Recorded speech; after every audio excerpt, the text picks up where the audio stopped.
morning to you. It's my job to explain the story that the read to us, that Rich Man and Lazarus. And it's an ugly story. There's no hiding that. At the very least, it's strange. More honestly, it's an ugly story. What are we meant to learn from it? Well, I'm going to take you through the story, and I'm going to, because it's a parable, a picture story given to us by Jesus, I'm going to be putting in a number of illustrations, showing you what people down the ages have thought about this story as they try, like us, to understand it. So, here's my own slightly expanded translation of the passage. Notice how it begins. Once upon a time. It begins that way because we're moving into a different world, a different genre. This is a once upon a time story whose individual details are not as important as the main thrust of the story. Anyway, once upon a time there was a rich man who dressed in purple and fine linen and feasted every day. Purple and fine linen. Purple, of course, the most expensive dye in the ancient world, extremely expensive. And yet every day the guy changed into a new set of purple clothes and ultra fine linen. And he feasted every day. He was never hungry in any way. But at his gate was someone the very opposite, a poor man named Lazarus. Lazarus, the very word itself means God helps. And this is the only time in all of Jesus' parables, remember, Jesus never spoke, one of the gospel writers says, without a parable, without a picture story. Yet only once is someone in one of those stories named. This is the only person, Lazarus. A poor man named Lazarus, whose body was covered with sores, and dogs would lick his sores.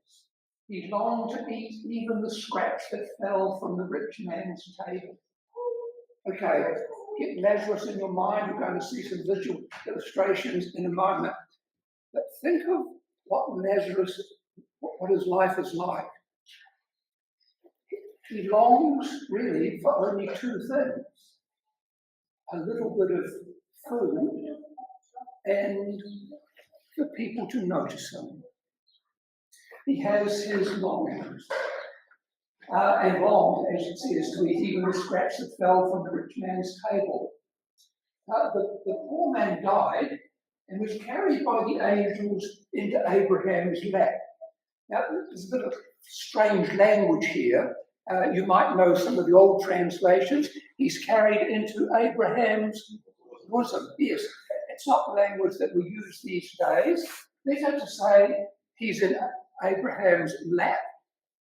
My own personal preference for the translation is he was taken so that he could snuggle up to Abraham. Abraham, you see, the most important of all the prophets, all the religious longings of Israel are all summed up in the greatest of the prophets, Abraham. And when Lazarus dies, he's transported into the lap of Abraham, snuggled up with him. The rich man also died, and he's just buried, and certain uncomfortable consequences follow from that. Now, here's a fairly straightforward kind of illustration of where the story is taking us. There's the rich man, somewhat purple robes. That's Lazarus at his feet. The story's not quite accurate. He's, I think, at the gate. He's outside. A man like this would not have a beggar like that sitting at his table, but it's to illustrate where the story is going. But just brace yourself for the way in which, in the Middle Ages or medieval times, artists understood this picture. There's a medieval artist trying to get it all into one picture. Really vivid, isn't it? Mm. There are the dogs licking away. Down the bottom is the rich man who's getting into a good deal of trouble, as you understand. And at the very top well, we'll try to come back to what's at the top there. Now, here's Lazarus. He's either got a very bad case of measles, he's got an acute case of measles. It doesn't matter what the nature of the illness is. His only comfort in a way, and let's just think about some parallel settings that we know. When you see homeless people interviewed on television, most of them are male, and most of them have what with them? A dog. Now just think about that. Why do homeless people want to have a dog with them? I can think of a couple of reasons. Just give me one. Sorry? For companionship, for comfort and companionship in a dog. And another reason? Security. Exactly, security. Maybe those are the two reasons why Lazarus welcomed dogs. And the dogs gave what in those days was thought of as fairly elementary medical treatment, in the sense that even today in what we call the Middle East, people don't mind dogs licking sores because it adds a certain something to their well-being. We don't need to go into the first aid details, and it's probably not going to crop up in a first aid course that you ever go to. But there it is, it's all a rather vivid kind of picture. But there are some other details in the picture as well. Well, we see that here it is close up. Notice Lazarus has got a strange thing in his right arm. Do you know what that thing is? What is it? No, it's not. It's a kind of what? A clapper, yes, a rattle. So that whenever anyone approached him, he would rattle this and say, "You'd better keep away." And in fact, in many places, that was people like Lazarus were compelled by law to do that.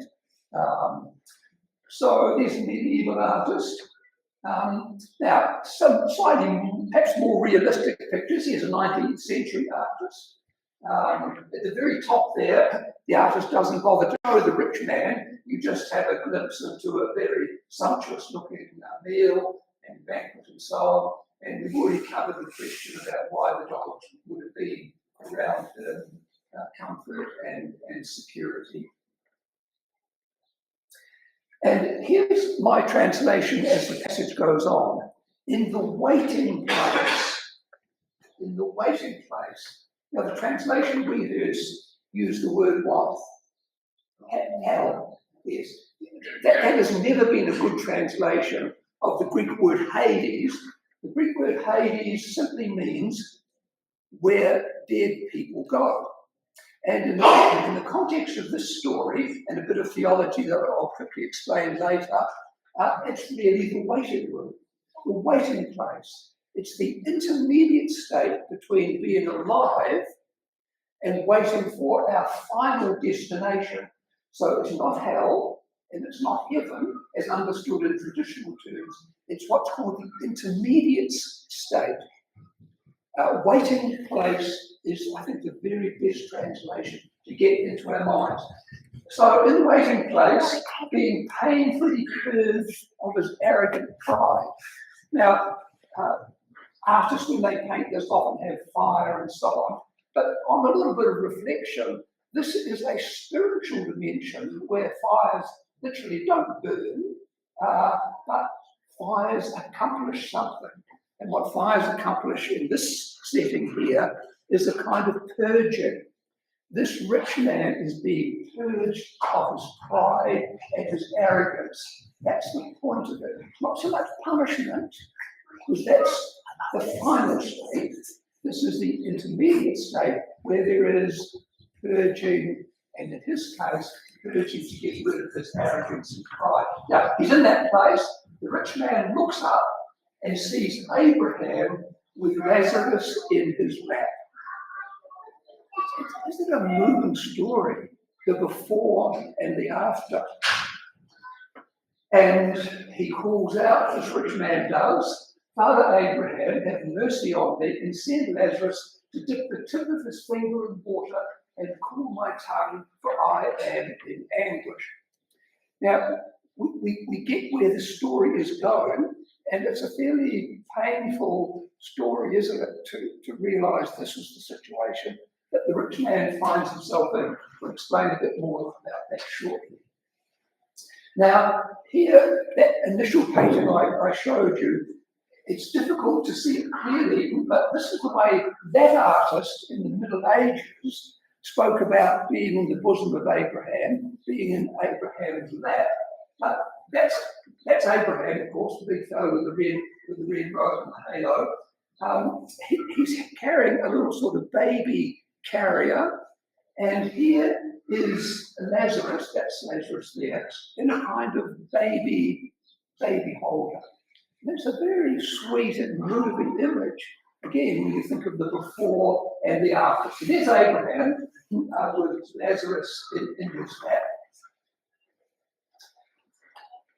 But so, the rich man's called out to Abraham, I need help. I need even a drop of water from this Lazarus person. Abraham says, child, remember that in your lifetime you received your good things and Lazarus bad things. But now he is comforted here and you are in anguish. And a great gulf has been fixed between us, so that those who want to cross over from here, that's where I and Abraham and Lazarus are, from here to you cannot do so, and no one can cross from there to us. So the rich man commands, it's a strong word in the Greek, send Lazarus to my father's house. For I have 5 brothers to warn them so that they don't come into this place of anguish. But Abraham says, they have Moses and the prophets. They must respond to them. There's a bit of irony in this passage here, the way it starts off. The rich man commands. The rich man who has never bothered to listen to God in any of his life now thinks he's in a position not only to listen, but to command, to tell Abraham, in effect, to tell God what to do. When the story is read in the Middle East to people, they jump at a number of the things happening in the story. I'll just give you the background here. The Bible Society takes these parables and they find people in the Middle East who have not been exposed either to Christianity or to Islam and reads the stories to them and just watches how ordinary people, the kind of people who are the first ones to hear this in Jesus' time, what do ordinary people make of this story? Now, one of the places where ordinary people in this setting absolutely wince is the fact that the rich man thinks he's in a position to command God. Ordinary people then, and I guess now, know the guy's not in a position to do that. Anyway, send Lazarus to my father's house, and the reply comes about they have Moses and the prophets, they must respond to them.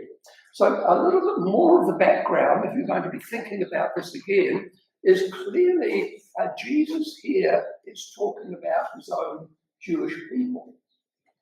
His own Jewish people who, in Jesus' estimate, have not really paid enough attention to what Moses and the prophets were on about, including, of course, compassion towards the poor.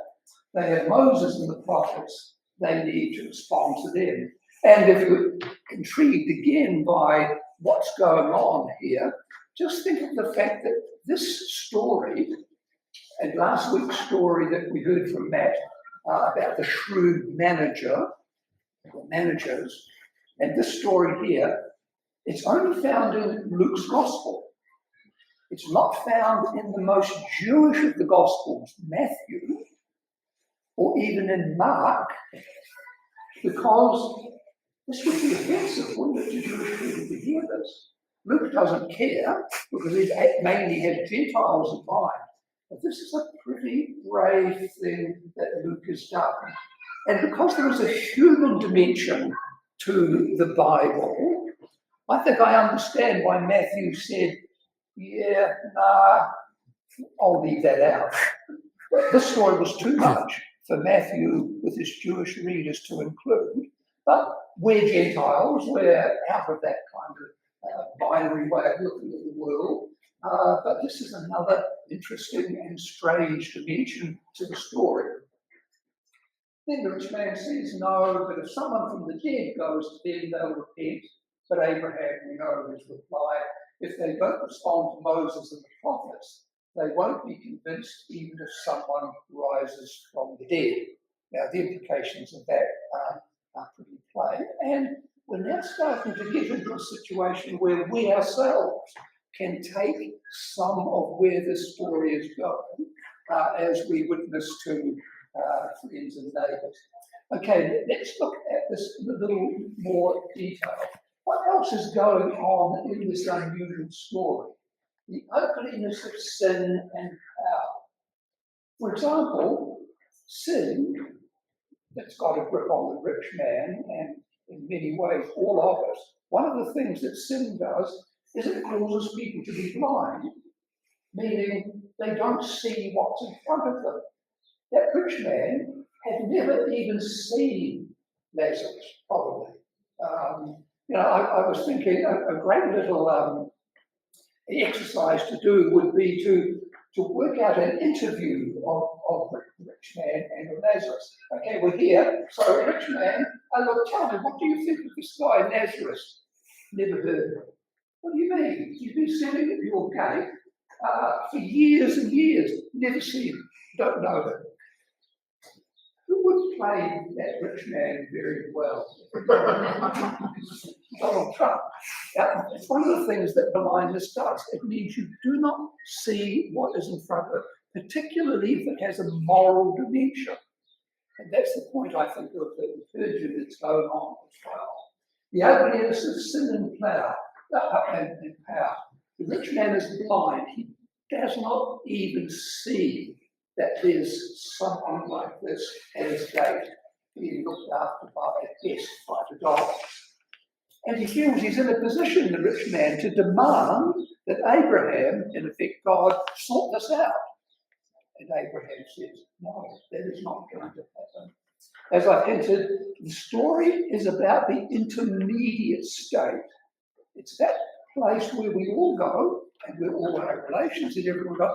It's an intermediate state. It's a waiting place before the final decisions about eternity are made. And soon, with permission from our vicar, I'm going to launch into a sermon or two, Matt. I'd like to, with your permission, on near-death experiences, because it's something I have been researching. And there are a number of parallels in this story between what people who have died and are resuscitated say they have experienced. I won't start on that now, but I'm just intrigued by the number of parallels that this story has to what we now know about that intermediate state. And of course, there's a fabulous warning in this story. You see, most people think of death in popular, we're all level, rich and poor, everyone else. Death sort of is a great leveler. But this story says it's not an equalizer at all. Death can involve reversal and not equality, because there's a certain reversal in the story, isn't there? When you compare what Lazarus is now experiencing and what the rich man is now experiencing, they haven't been made equal. They've been made unequal. There's been a reversal with what people expect. And again, when this story is read to people these days in the Middle East, that's one of the things that when they get to talking about it, they are really stunned at the thought that in fact it's not an equalizer there, but it's a reversal operation. So this is not just morality either. So what do we take from the story? It's not a moral tale.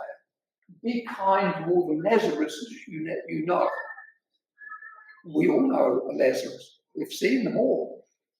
But the story is not basically about being kind to them. When I had to think of a sentence for today's service, the sentence I went to was from Jesus. On earth, God's will be done on earth as it is in heaven. Because what's happening in this parable, in this picture story, is exactly that kind of reversal. Jesus is saying, with my kingdom now breaking out in the world, you now know how you ought to behave. You and I, we are to behave now as people behave in heaven, as it were. The way that heaven operates, with universal love and judgment, that is the way we are to treat people in this life. In particular, of course, the notion of receiving them. Or, as I say in the second paragraph there, Jesus is putting into practice in the present world what is here is thought wouldn't happen until the next world.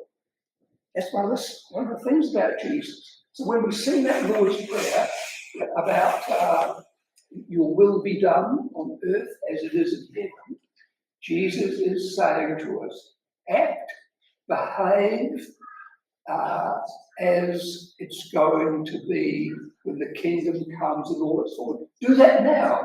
Start doing that now. And again, that would stun people when the story's read in the Middle East today, because people think, you mean right now?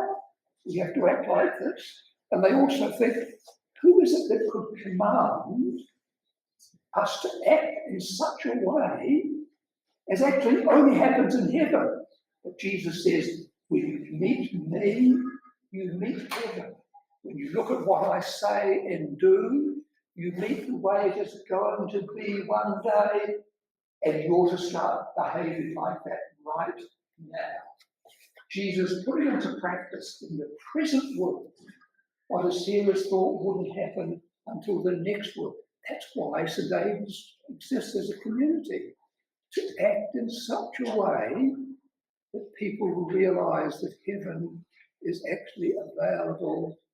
And by acts of love and mercy, we can see it operating now. Not just then, not just in a hopeful way, but in concrete, deliberate action on earth as it is in heaven. It does have daily implications.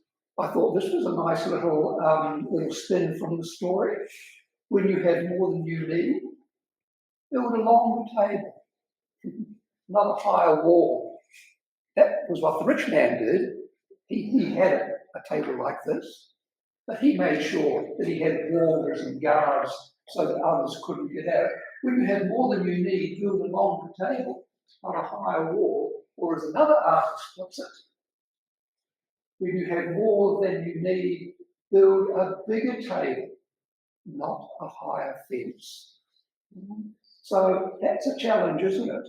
And what the story is telling us from the lips of Jesus is that we, in fact, have the power to change outcomes like this. That's the challenge. If you want a visual image to try to cement the story into place, you can think of that first picture we saw with the dogs licking the wounds and so on.